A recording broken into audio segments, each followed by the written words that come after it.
Yig'ilish davomida Uychi tumani hokimi va sektorlar rahbarlari so'zga chiqdi. Endi qaysi sohalarni rivojlantirish mumkin? Har bir oilaga, oila kesimida, demak, xonadon kesimida topshirig'ingizga asosan San rayonga 2,5 kun bo'ldimi? 2,5 yil oldin. 2,5 yil. Ha, xo'p, 2,5 bo'lsa nimaga san Amerikadan kelgan nazoratchiga o'xshab gapiryapsan? Shundayligini bilmovdingmi shu vaqtgacha? Bilgandim. Ha, nimaga? Hurmatli kabinetga kirib nima qilib o'tirding 2,5 yil? Kimni qarovlading?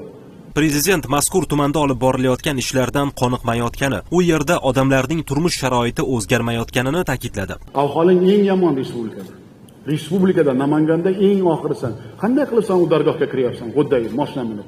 Qanday qilib? Nima xulosa qilding sen mana shu kelganlarga? Senga o'xshaganlar uchun men yurpam. Nima deydi? Kechalari uxlamayman. Shavkat Mirziyoyev Uychi tumani hokimi va sektorlar rahbarlarini ishdan olishga topshiriq berdi.